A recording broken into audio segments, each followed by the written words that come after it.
I've been working with him for getting on for a couple of years now, and one of the aspects he's taken forward is to consider and think about pupil voice, what it actually means, and then how you can develop it in an authentic way through the arts in school. So I'm going to hand over to you, Johnathan. Thank you very much. And I'm going to now attempt to share screen and see what happens. And you can shout if has that appeared? Hopefully. Yes, it has. Excellent. I'll go on full screen and see what happens. Okay. Excuse for any background noise, which includes some children who've just appeared in the room. So let's see, here we go. So pupil voice, just to say to start with, if you are slightly confused about pupil voice, then you're in the right place, but also it's probably quite common that art educators are confused about pupil voice. Just to introduce myself briefly, my role is head of music in a large primary school in Bletchley. So I'm coming with my hat on of being a music teacher in a primary school, but obviously pupil voice does apply across the board with the arts schools in general, and also other settings, so settings outside of school and so forth. Pupil voice, I'll just read these. There are two ways of looking at it. Any ways in which children are allowed to or encouraged to offer their views or preferences, and specifically children taking an active role in their education, which in a way that's integrated into your organization or everyday life of the school, in a way that's sort of viable, lasting, actually meaningful, and so forth. So we're going to explore a bit about this. What are the challenges of the pupil voice and how you can put this into practice? And I'm hoping to leave time at the end to show some specific examples of things we do here at the Primary Academy, but also a couple of short videos if there's time of things that we do here as well. So I'm going to whiz fairly quickly through it, and hopefully even by the end of this, even if you one of my top tips at the end is if you just take one thing from this that you can put into practice, then that is a big achievement. Don't expect to suddenly transform your entire teaching. It's something that will be built up one step at a time. The culture of hearing the pupil voice, it grows through time as things go on. So why should we engage in the pupil voice? I've written a long list of things. I started off with the top three: diversity, inclusion, and social justice. And once you realize what the pupil voice is, you'll see how powerful it can be in terms of your teaching and your outlook as a teacher and the outlook for learners as well. So pupil voice in general, the power the pupil voice can open up so many things. So for example, allowing children's voice to shine through the arts by giving the opportunity for them to show their interests, show their activities within the arts, not necessarily within the school. And you can see from that how that links into diversity, inclusion, social justice, and so forth. It's a very, very powerful tool, but you need to try to make space within whatever you're setting and within your curriculum to allow the pupil voice to actually come through, as opposed to, so for example, as a music teacher, I could just simply, hey, this is our curriculum, here we go, I'm delivering it, and not be listening to the pupil voice. But if we open it up, the curriculum will become much richer, more diverse, more inclusive through that. It also, children hearing each other's pupil voice, it inspires people, it grows with it helps self-confidence, it leads, as we'll see later, to learner agency, where children start taking on responsibility for their learning, making progress. It gives people respect for other people's views and other people's interests, and it really has a very positive impact on the community of learners, whatever that may be. So it could be that your community of learners is just that class that you got at the time, or across the whole community in the school, or linking out external to the school. But it's a very, very powerful and enriching the more you open up the pupil voice. So the most famous diagram regarding the pupil voice is this one, which goes all the way back to 1992. I suspect that Roger Hart wouldn't have realized this was going to be so powerful, but it's the main one you'll come across when you read about pupil voice. And the bottom rung on the ladder is seeing possibly we could say misuse of pupil voice, or pupil voice which isn't really having any effect or any positive impact on the learners. So a common word would be tokenized, token gesture. This could happen, for example, if we set up an arts council in a school. Not that there's specifically anything wrong with that, but it could be set up and the children don't actually do anything. It's say, hey, I've got my badge to say I'm in the arts council within the school, but they don't actually engage with anything. And it's tokenism, where if somebody came and said, hey, yes, we have an arts council, therefore we listen to the pupil voice, but in fact they don't really. It's just there for show. All the way going up to towards the top of the ladder, where the young children being consulted, being informed, or leading and initiating action. And whatever you set up with regard to the pupil voice, you have to compare what you're doing with the rungs on these ladders. We can't always be at rung 8 and there's rungs below that which are fine, but you need to think what impact your aims of hearing the young voice is actually having. So we talked about tokenism. Is you listening to the views of learners enough, or does something need to happen next? We have various student councils at the school here, and to be fair to the school, for example, at the moment our school council has just chosen, or deciding to choose, which charities the school's supporting this year, and they're making a presentation to our senior leadership team in the next week sometime, for them to say why they've chosen these charities that we should support in this school, which is a good example of hearing pupil voice, and that those views have come up through the various layers of the Academy Council. Who are you actually listening to? It would be very easy for me to give the impression that music at the Premier Academy is incredible by choosing the correct children and who have been trained to say the right thing, but it doesn't actually mean that that's the case. So one thing I will look at later. Last year, it was about a year ago, I decided to go on the lines of interviewing some children. It was mostly in year 6, because I was next door to them at the time, to see their views on music in school. And basically my question was, if you're rewriting what happens in music in school, in the curriculum and extra activities, what would you do? And I also specifically chose children who seemed to be less engaged with music curriculum. For example, maybe they'd never learned an instrument in school, or they'd never joined our choirs or anything like that, or didn't seem so enthusiastic in lessons. And I interviewed them about their views of music education and what we do and what they've changed. And that was so revealing for me as a teacher, to see what their interests are. And also I learned so much from it as to what they do outside of school, what they're interested in musically or within the arts and so forth. That's something I highly recommended, and it's actually just become part of our school policy for subject leaders, that children have to be across the school, have to be either interviewed or questioned about their experiences of the curriculum. I highly recommend that. And then looking out, so pupil voice is going to make the children active participants in their learning, not just passive. Okay, so 2 main approaches in recent times.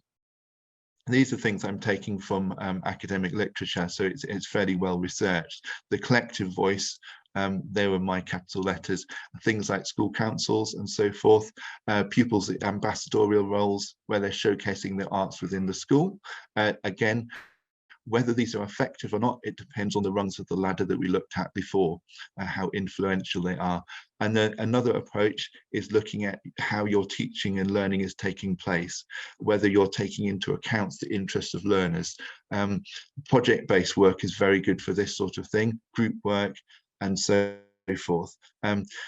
Taking into account the interests of learners. Interestingly, if you know about the Scottish curriculum, the Curriculum for Excellence, which was brought in a few years ago, that's specifically within their whole curriculum, is that teachers and schools have to take into account the interests of learners within parts of their curriculum, and they follow on this track, which is a very interesting idea.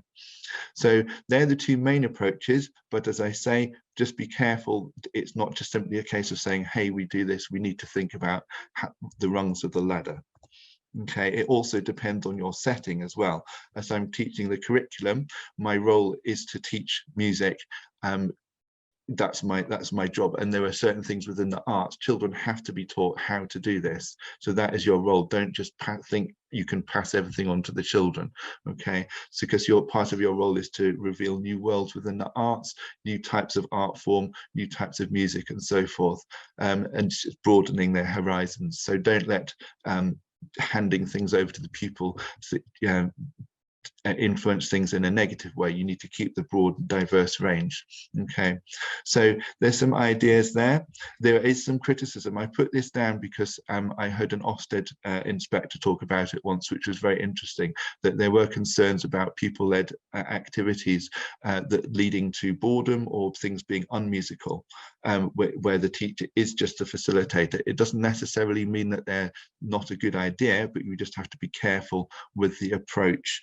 And probably for mainstream curriculum teaching, you need a balance of learning styles within what you're doing. Okay, so things to consider. There's not going to be one perfect example for everybody here, and it will depend on your setting. The way I would teach something, for example, as an extracurricular activity, I mean, this morning, for example, I was running a violin club at 8:30 this morning, will be very different to a curriculum lesson. So it depends on how you're approaching things. So how are your pupils' voices going to be heard? How will this impact on their experience in a positive and a musical or artistic way? And how will this impact on diversity and inclusion and social justice? And the quote at the bottom is from School Leadership Advice on Improving Schools, which is basically saying that the more you hand over to the pupil voice, the bigger the impact and relationships between the various stakeholders within the school will be.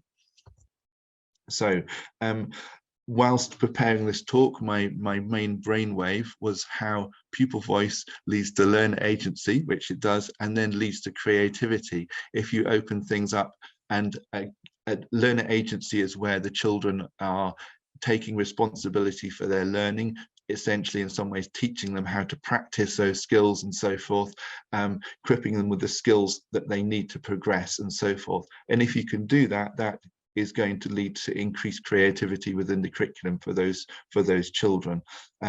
So it's holding back on the pupil voice can stifle this creativity. You need to hand over a little bit to give them responsibility and the skills to be able to progress themselves. So these are my 4 top tips you can see here. One would be possibly, as I said at the start, taking one step at a time would be very helpful. Make it fun. Why are you doing this? And try to manage expectations of the young people while you're doing this. Okay, I'm going to have to keep whizzing here. Ofsted and the pupil voice. If you've been Ofsted inspected, you'll know that they ask the children about their experiences of the curriculum. So this is very useful if they're already used to doing this. This is the main thing when I was observed in Ofsted. 4 inspectors were in, and that was their main job, was asking the children about their experience of music in school. Secondly, arts mark and pupil voice is a very strong aspect of arts mark. If you're going for arts mark, it's even there, it's useful to know about it anyway. These 3 things of the quality principles, engaging with the young people, involving them, being authentic, developing ownership and so forth. And then the arts mark criteria you can see there, and you can hopefully see how it links to the pupil voice. So the pupil voice should be coming through your arts mark program very, very strongly and linking to those 2. Okay, I'm going to keep whizzing. The same applies to Arts Award. The various levels of Arts Award, the pupil voice should be going all the way through that, not just in the final section where they're sharing with others their experience and giving their views. And if you look at the sort of ideas behind Arts Awards, then you'll see how good it is about encouraging pupil voice. And as it says at the bottom, it's the participation that counts within Arts Awards. And then some examples at the Premier Academy. So we do some teacher training sessions here for trainee teachers. And when I lead those for music, the children lead some of those sessions. We talked about learner interviews. And lots of good examples. I'm going to show you a couple. The Rivers of Hope project was an international collaborative project that was shown at the Jubilee, and this picture here was lots of different art forms in there. It's on a sort of piece of cloth, and it's depicting pollution in rivers and trying to stop pollution in rivers. So some of this is from our work here. It's all, the ideas all came from the children who were then in year 6 at the time, and this was shared with some work from children in Kolkata and in Palestine, and we did this and put this together, and it was shown at the pageant at the Jubilee as a flag. And then this is one that the Bangladeshi children worked on that we were doing work with as well. And then some of you will know about the Arts Mark Day to Create in July, and this is, we each took a different class, took a different country, and they created art form through this. But these are all coming from the children's ideas. It wasn't imposed upon them. It was all their own ideas. So they researched the subject and created art form around it. This was a year 5 class focusing on Italy. Okay, so, and then also our global science opera. I'm just going to come out of there and see if I can share a video, otherwise I'll miss a video. So I'm going to press stop share and then reshare. And so I'm going to show you a video of I need to share sound, a video of a year 9 child who was at the Premier Academy, and I'm just going to play the video and see if you can, if you can't hear it, let me know.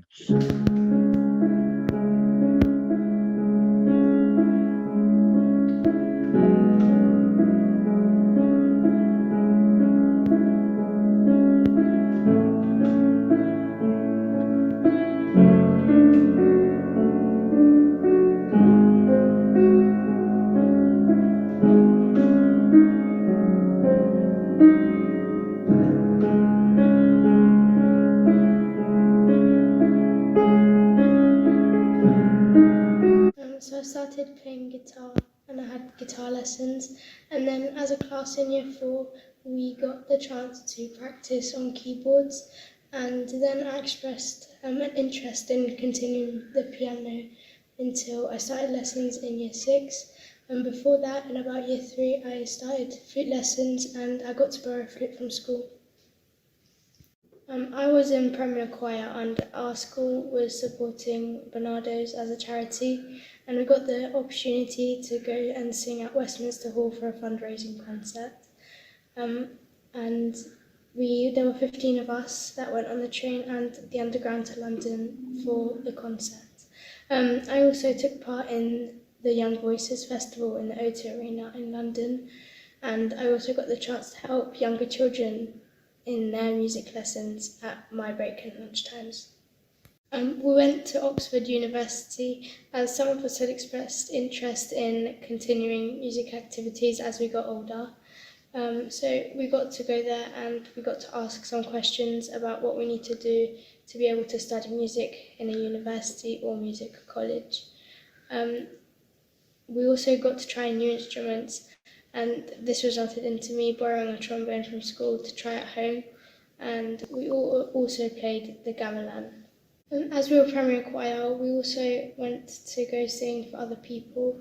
For example, we went to go sing for old people near our school at Christmas time, and they really enjoyed listening to our Christmas music.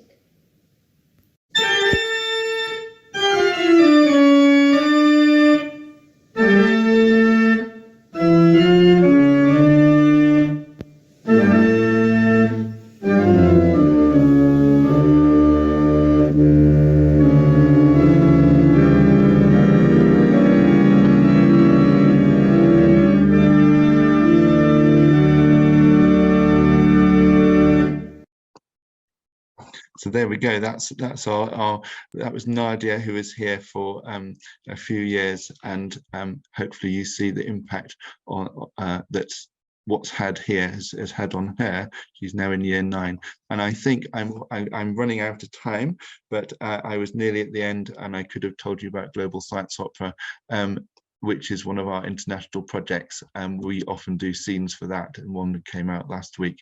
But I'm zooming it through time, and yes, there's just a couple of things there. If you're interested in Pupil Voice, Music Mark and Music Lab from Sound Connections have got some good information on their website, music related, but it does link to other things as well. So just in the interest of time, I'm going to stop share and hand back to Eleanor. Thank you, Jonathan. That was really great, and it's always so nice to hear young people's voices at these things.